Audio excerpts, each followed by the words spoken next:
Wow, oh wow, what a weekend of soccer we have had. There was a Women's Champions League final, an FA Cup final. All the domestic leagues around Europe are heading into their final stages, and it is tight all around, so much drama.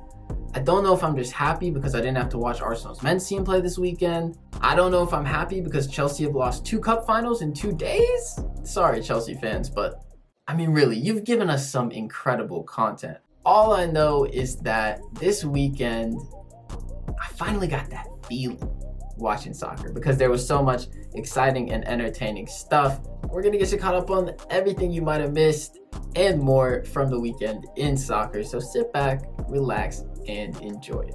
And before we do get too far into the video, as always, be sure you are subscribed to the channel.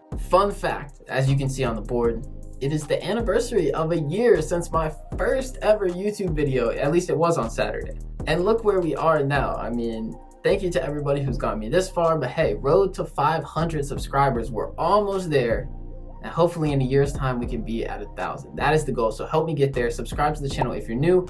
And as always, drop a like on the video before we even get started, because that's what we do on this channel. So we're gonna start off by talking about the Women's Champions League final. And boy, this brought a smile to my face. Look, obviously I'm incredibly biased because I'm an Arsenal fan and we don't like Chelsea very much. But the way that the Chelsea fans were talking, and more notably, the way that the media was talking before this game, was just so disrespectful to Barcelona. Everybody was so confident. They were saying just the most incredible things about this Chelsea team. And I get it. I get it. They've won a very difficult WSL season. They're on pace potentially for a quadruple heading into this game. They've got some great players. I understand. I'm fearful of this Chelsea team as well, but had y'all watched Barcelona play? Because I mean, I will fully admit, it's not like I've been watching them all season, but it took me all of 10 minutes watching them in the Champions League to realize that this team is next level. And the path they took to get to the final, they've already knocked out Manchester City. They already knocked out PSG. You think they can't handle Chelsea? Well, they proved it in this game. They scored 33 seconds into the match. Yes, it was a wildly unfortunate own goal. The second one, actually, for Leopulz of Chelsea in as many knockout stages, because it happened against Bayern as well. But, I mean, either way, Barca could have scored right before with Liga Martins hitting the crossbar, and then it ends up going in. They score a penalty 10 minutes later, and then they get 2 more before halftime. 4-0 at the break.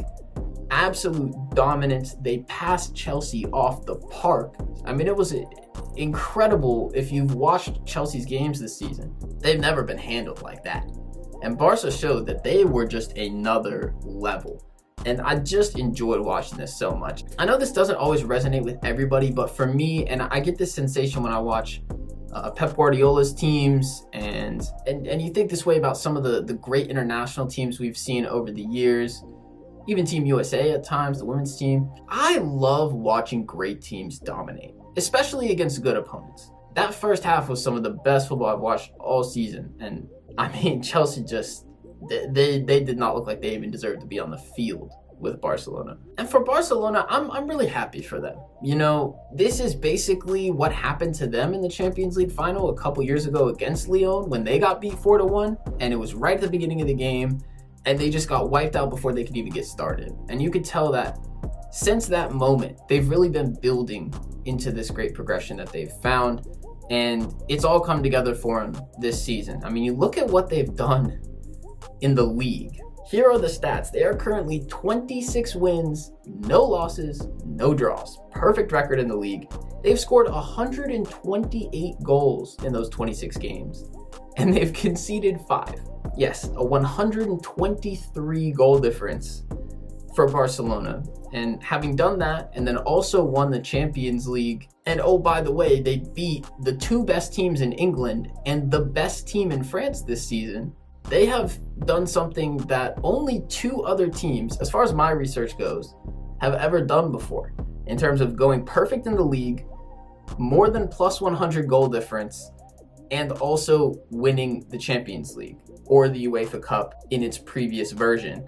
And the only other 2 teams that have done that are Lyon in 2010, 2011, and the Arsenal's famous quadruple team in 2006, 2007. So very rarefied air, but I just wanted to put into context what exactly this Barcelona team has done this year. And to me, their season was actually more impressive than those other two because I think the level of competition is just higher now than it was in 2010 or 2006 for those other two teams. And neither of those teams had as tough of a Champions League run as this Barcelona team had to face and on the way to the final. So immense credit to them. It was a fun game to watch, not only because I enjoyed Chelsea's demise, but simply because of the brilliance and the dominance that Barcelona displayed.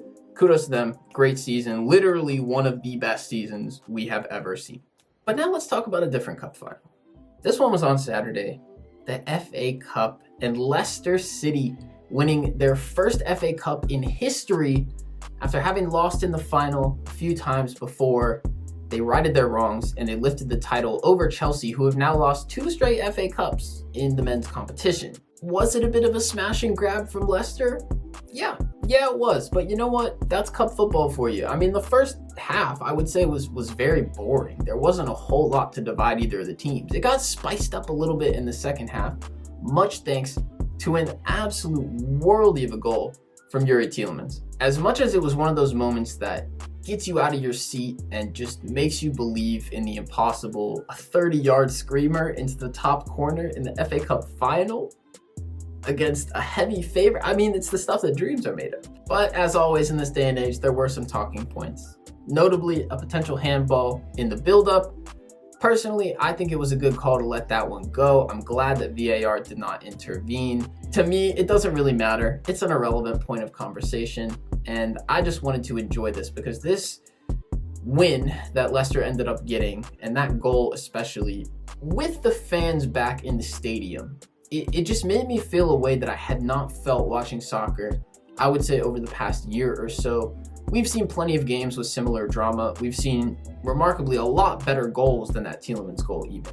But to see the way that the fans reacted and just how much that moment meant, especially as you fast forward to the celebrations after the final whistle for Leicester, despite the fact that they were cut by ESPN to go to the studio show with Craig Burley, oh my God, you're actually killing the game when you do stuff like that. But what I did see, it looked great.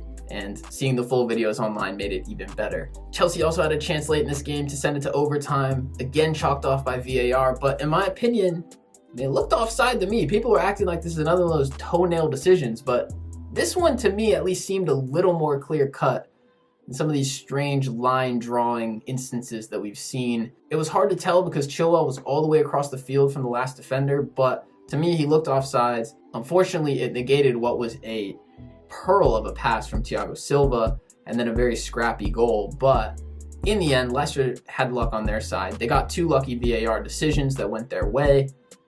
I think they were both the right decisions, but I say lucky in that I thought a lot of decisions were right and they've been changed by VAR. So you never know how that's going to work out. And if you want to say they had an agenda, they wanted to create a narrative, you know what? I'm fine with it because I enjoyed the hell out of that game. I'm glad that Leicester lifted the trophy. I'm glad that their fans got to see an FA Cup for the first time in the history of the club. And the scenes of emotion as well from the owner. Obviously his dad passing away in that helicopter crash, and just you could see the emotion on his face when that final whistle went, and God, it just got me, man. It was just cup finals with the fans in the stands. Crazy moments. I missed it. I really did. And so it was lovely to see this weekend. Again, unfortunately at the hands of Chelsea, and man, this has not been a good run of things for Chelsea because now as we're looking at it, they've lost one of their 2 opportunities for a trophy this season.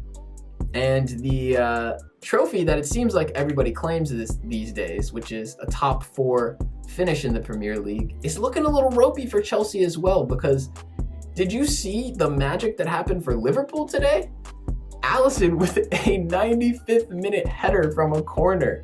A beautiful header at that. To give Liverpool the full 3 points against West Brom. God, I love seeing a keeper score a goal. I mean, just absolutely beautiful. And putting them very close on the heels of Chelsea in that top 4 race. And they could even potentially catch Leicester, who are in 3rd as well, depending on how that Chelsea and Leicester game goes. And they play again on Tuesday. So, I mean, there's a lot going on here in terms of this top 4 race, but all of a sudden Chelsea are looking at it and they're thinking, well, this is going to be a long couple of weeks and a stressful couple of weeks, because if beating Manchester City in a Champions League final wasn't enough, now they're going to have to hold off Liverpool, who have Burnley and Crystal Palace in their last couple of games, compared to Chelsea, who, as we said, have to play Leicester on Tuesday. So that will be a massive, massive game. You would favor Liverpool to get 6 points out of 6 with their last 2. And Liverpool could potentially even leap over Leicester as well. So if Chelsea were to beat Leicester and then Liverpool won both their games and Leicester finished on a bad run, then Leicester could drop out of the top 4 as well. But hey, at least they would still have the FA Cup. Yeah, all of a sudden Chelsea's season has turned very sour. Not only was it a bad day for the men's team, but the women's team lost in the Champions League final as well. Again, Chelsea fans, I'm sorry. AZC, I know you're watching this. I'm sure it must have been a rough weekend for y'all, but if you just didn't lose to Arsenal, at least top 4 wouldn't be an issue right now. I still can't believe that Arsenal managed to win in that game, but shout out to Jorginho. Anyway, those 2 cup finals were certainly not the only things that happened this weekend, so I am going to run through a couple of other leagues and a couple of other tight races, big games, etc. that have happened. First, in La Liga, a dramatic comeback for Atletico Madrid, who found themselves down late in the game and 2 goals in the final 10 minutes. The winner, scored by Luis Suarez, none other. You think Barcelona regrets selling him to Madrid? I mean, jeez. But that was a huge 3 points for Atleti. Real Madrid had also won, so Atleti needed all 3 points to maintain their distance at the top of the La Liga table, and with that comeback victory, now all they have to do is beat Valladolid next week, who are a team near the bottom of the table, and they will have won the title. So it looked very shaky for them, and yes, there could still be a miracle next week from Valladolid, but 3 points against them, you would assume that Atletico Madrid will be able to handle business there. Barca are now officially out after losing today and some poor results in the last couple of games. Real Madrid still do have a chance, but as I said, they are a point behind Atletico still, and so if Atletico win, it doesn't matter. Also, Real Madrid have a slightly tougher game with Villarreal coming up, but really, it's all down to Atleti. And then in the Bundesliga, Dortmund had a great weekend. I mean, talk about the complete inverse of what Chelsea went through. Dortmund won the Pokal Cup final on Thursday night. It was kind of a random time that it was played, but they absolutely smashed RB Leipzig in that cup final. And then on Sunday, they went out and beat Mainz, which, coupled with a remarkable result of Schalke. Yes, Schalke, the same Schalke that I made a video on a few months ago about how they had 1 win all season, beat 5th placed Frankfurt 4-3 to secure top 4 for Dortmund, who are their biggest rivals. So yes, even Schalke could not get it right when it came to getting a win and scoring 4 goals. It still managed to hurt them somehow, as it helped their rivals get top 4. But Dortmund have actually won their last 6 games. They lost to Frankfurt back in April, and at that point they were 7 points away from the top 4, having just lost to the team above them. And so it was looking very, very slim of their chances of getting back in the Champions League. That was also right when they got knocked out by Manchester City, and it was doom and gloom around Dortmund. But fair play to them. They've come on very strong, and Frankfurt have dropped a lot of points. Totally inexcusable, really, to lose to Schalke with that much on the line, but they did. And all of a sudden, Dortmund have sealed 4th place with a game left to play. So Dortmund will be in the Champions League next year, and they've won the German Cup. Who knows how many players they'll be able to keep this summer? A lot of big names could be on the move with Haaland, Sancho, but either way, they'll be in the Champions League, and maybe it could help them keep some of those players around. In Serie A, Juventus did keep their top 4 hopes alive with a late win against Inter thanks to a penalty from Juan Cuadrado. Inter, of course, have already locked up the Scudetto. Congratulations to them. Fantastic season for Antonio Conte and Lukaku and the boys. But Juventus are facing potentially a historic finish to the season where they could finish outside the top 4 and miss out on Champions League next year. They currently sit 5th, but they are just 1 point behind Milan, and the final day in Serie A will be interesting because Milan have to play Atalanta, who are in 2nd. Meanwhile, Juventus and Napoli, who are the other 2 teams fighting for those top 4 spots, both have easier games. So it should be interesting to see how that one plays out.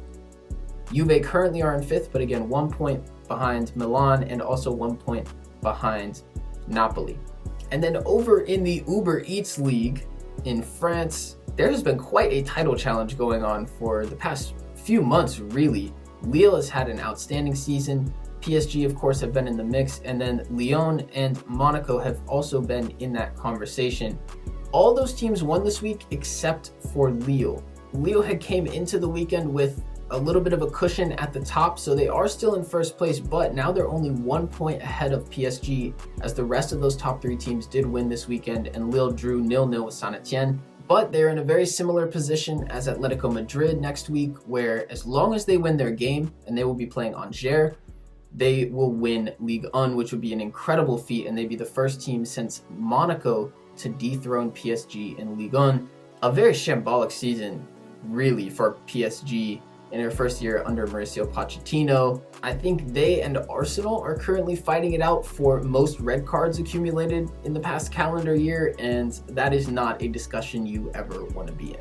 And last but certainly not least, there was also a Super Clasico that took place on Sunday night with River Plate taking on Boca Juniors. Boca Juniors winning on penalties 4-2 after it finished 1-1 in regulation. And the real story here was that River Plate was missing, I think, 15 players due to a massive COVID outbreak that they faced. They had a 5th string goalkeeper in, and he actually played remarkably well. He saved one of the penalty kicks, but unfortunately the rest of the team kind of let him down in the end. They only scored 2 in the shootout, and Boca Juniors advanced in the Copa de la Liga in Argentina. Always a massive fixture, absolutely crazy circumstances that were faced this season. And yeah, River Plate almost pulled off an absolute madness in this one with a team that they had to scrape together, but in the end, they could not pull it out on penalties. So yeah, that wraps up quite a wild weekend of soccer.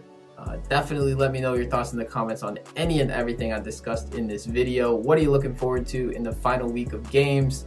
What were you most impressed by this weekend? If you're a Chelsea fan, how are you coping? There's a lot I'd love to know, but I hope you enjoyed it as much as I did. I hope you enjoyed the video as well. If you did and you didn't already leave a like, be sure to do that. Subscribe to the channel if you're new, and turn on those post notifications, because I know I've been slow posting recently, but the videos will keep coming on YouTube. I had a couple videos last week that I planned to make, and for various reasons out of my control, I was not able to post those videos, but the content will keep coming. Again, I know it's slowed down a little bit, but I appreciate y'all for sticking with me. And yeah, make sure you got those post notifications on so you know when I'm posting. But that's gonna be all for this one. I will catch y'all in the next video, and I hope y'all have a great week. Peace.